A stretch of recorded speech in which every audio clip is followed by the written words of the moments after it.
If you've ever been to Computer Village, Lagos, you know the rules. Hold your bags tight, your phones even tighter, ask the right questions, and act like you belong, or else you risk getting scammed. But have you ever wondered, what does business look like for these merchants who sell there? At E-Conversations, we were able to track down a gadget seller in Computer Village to hear his point of view on what it's like running a business in Computer Village. Hi everyone, welcome to E-Conversations, a podcast where we sit down with Nigerian business owners and founders to get their perspective on what it's like to run a business in Nigeria. Today I have a very special guest, Obi Obi of Wontech Enterprises, a gadget store in Computer Village. Hi Obi. Hi, Sandra. How are you today? Are you ready to tell us your story? I'm ready, but I'm a shy person, Shambo. Okay, Obi. So, I know about your background in the medical field. So I have gadgets and I have medicine. I'm in physiotherapy. So it's like two opposite ends. How did you get into gadgets when you have a background in medicine? Before physiotherapy, I wanted to enter laboratory polytechnic. So before going for polytechnic, I ended up like, okay, I just don't want to go to school and start calling my dad, my mom, my brother, that I need cash for this and that. So I just decided that let me just start making cash, at least just learn something that will be bringing me more money. 3 months or 4 months before I started I wanted to go to Jabatech.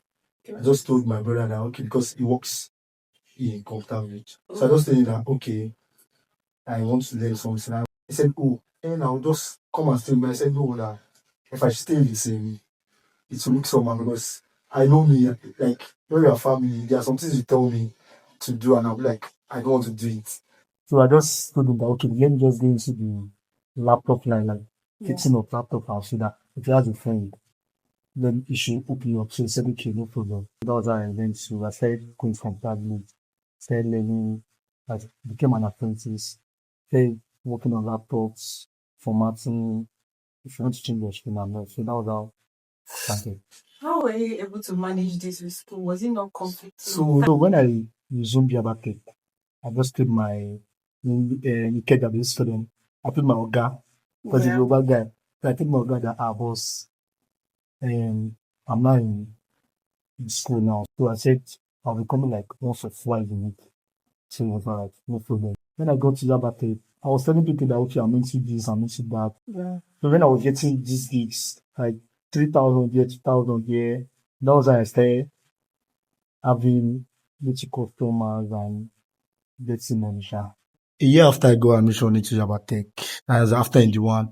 So I wrote JAM, I applied for physiotherapy in Lag. So during that period, I was still going to Ikeja. In people's mind, they were like, are you going to drop Jabatech and continue with this thing? Then I'm this kind of person, I like taxing myself, sha. So I said no. Since Jabatech and Ilag is not far from each other. Funny thing, I started doing both. Funny thing is, during that period, I used to go do my mom's shop too.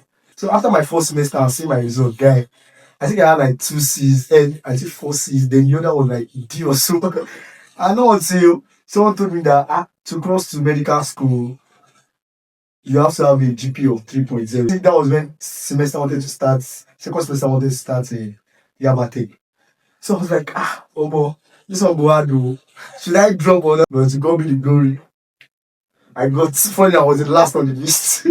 But yeah, I still made it. Why were you holding on to Yabatech? Because I don't know, I'm still a person that when I'm into something, I don't leave it.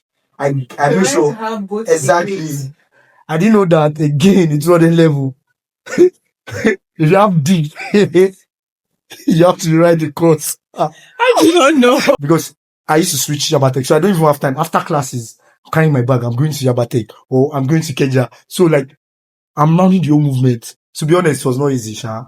Then I have friends that were like telling me other guys that my guy he repair stuff and all those. So my friends were like, hey, wait till we go name this year or this thing now. That one day it just came, the stuff just came. I'm like, that's true, Wontech. Like ONE, that's my name, which is Obi Unzube Emmanuel. So that was how the whole Wontech first came in. So I just started doing all those stuff like that. Okay, from everything you said, it looks like you're a very, very determined person that knows how to manage his time well. Because juggling three demanding things at once requires a lot of time management. And then you have like great friends that also help you map out all of these things so you can, even if you're failing, Mika, I don't really understand how you were still keeping Yabatech. So now you have 2 degrees. You have from Yabatech and you have Yeah, from, funny enough, don't go back to go and collect it, but yeah. after all your suffering. Oh Jesus. After all your suffering. Actually, I told you that I have to like see the end and I go to the end. So That's actually a very, very good trait, like seeing things through to the end. yeah. Obviously, Computer Village is very notorious. Yeah. People say you need to know people, you need to do like say like No do you man. understand? Yeah. So like how do you get people to come to your store? How do you build trust in that kind of environment where everybody's being on guard? The thing is, nobody will trust you. They'll be like, say this one do waiting they do. Do you get? Yeah. Like you cannot just tell me that bro, I did fix this laptop, I did do this, and I'll just say, yeah, fix them. What they do is they'll first test you. After seeing that you've done a good job and they start referring people. Okay. Because when people refer you, they believe they trust you. Yeah. Do you get? If you don't know anybody in computer, you just come like that. Yeah. It will be very, very hard. But since we are in the old social media age, so now everybody just have to just flaunt something, put it online. So before you start having people coming in. So that's knowing people that are superior, that other people already trust. Exactly. Okay, for you, I think that was your brother. That was my brother. Then my boss too. Yeah, okay. Yeah. So like some of my friends in computer, like people that were not doing the same job. Yeah. Okay. I was learning, maybe they are learning some others. So they just refer. So from there, start gaining people and all. Okay, I know you also sell online, like majorly WhatsApp. Yeah. What percentage of people can you say come from WhatsApp? Percentage of your customers that come from WhatsApp? To be honest, let me say 80%. From WhatsApp. Exactly. Because from WhatsApp in the sense of referrals. Because sometimes I might just get like 4 tests, 3 tests, and good day. My friend gave me your contacts. I want to fix a laptop, this one. Have you been in a situation where somebody accused you of scamming them or wanting to scam them? Like a customer or something? No, I won't say scam. You see some customers, they'll tell you, I need this. After getting it for them, I don't. I didn't give you the right details. Do you get? Yeah. So they start telling you, no, this is what I'm like. This is what I say. And some people would have unboxed something. So when you tell them, for unboxing this stuff and all, before I package it and all, you have to pay. Do you get what I'm saying? I have to pay this. You start having misunderstanding. Since you sell mostly online, you said 80% of people come from referral on WhatsApp. Have you had any situation where somebody's like, oh no, I before I give you any money or before I send you money, I have to come to your shop to know that you're legit? Most times, yeah, people do it. Some of them, when, there are some people, they have this trust issue, even if their friend is involved. But some be like, I trust him, now my guy. So they just send the money and all. Now that it's online, it means that you're doing delivery. Yeah. So how do you trust dispatch riders? You know how it is crazy in this environment. There are most companies of dispatch people around Ikeja. So I mostly give them. When I know you're under a company or so, my mind is at peace that I'm giving this person. You not had any delivery issues with any? No, delivery issues like maybe location, maybe wrong location. All I just have to do is just call the driver. Okay, I'll add more money for you and all. So let's imagine that Computer Village did not exist. Okay. Let's say, that time the government said they wanted to take them out of. Okay. Is there any way you sell differently, knowing that you don't have a shop again? Sometimes some people are just deliver the package or they want me to fix it, so they can deliver it to me. Mm-hmm. And for some people that don't have that needs to like see me first, and I can just send a location. Okay, we can meet here. Yeah. Okay. Or maybe if my house is possible, I can just say, okay, we can meet here. We do the deal. At least the person knows that this is where I'm coming in case something goes wrong. I know. Yeah. So yeah. What about like the products you actually sell? Yeah. So how will you like display them since there's no shopping? That's what I said. Mostly my customer are always on WhatsApp. So yeah, I can just bring them, post them. Okay, this is what I have currently, and anybody that likes it, they can just text me and I'll just Either I send it to them and anybody that wants it, I'll drop the location. So let's talk figures now, numbers. Now, What is the highest sale that you've made that you were not expecting? It just came and you're like, did this thing just happen? And what is the amount? Okay, it was when I delivered for a company, I think it was, 6 or 7 like laptops, they were worth, let's say millions, they were worth millions. So, but you know how the whole company this thing works. So you drop your receipt and all. So definitely, the person that gave you the contract, you guys would have.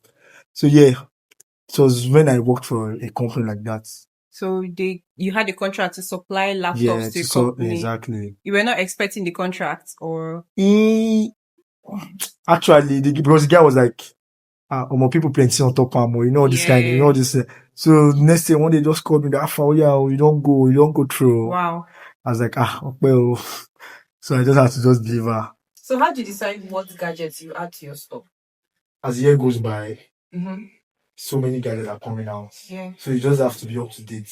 As 5 years ago, they were like iPhone 8 or so. I just come to my stand, I'm telling you, I know they say iPhone 16, I know they say iPhone, do you get what I'm saying? So you just have to keep updating yourself. As this gadget is coming, you're like, okay, I have to, even if you don't have it, you just have to know where to source it from. Okay, so now let's say I want to come to Computer Village now. Yeah. And I've heard let's say I just moved to Lagos and I want to come to Computer Village and I've heard all of those scams, This thing. Give me A to Z, step by step, on how I can prevent myself from carrying soap. Okay. So when you get to Computer Village, let's just that one step. When you step down, Computer is kind of, it's not that big, but for someone that does not know their way around, it's be kind of big. So anywhere you are in Computer Village, just make sure that all your things are intact, because some boys are roaming around. Not that they'll just come to you directly and all.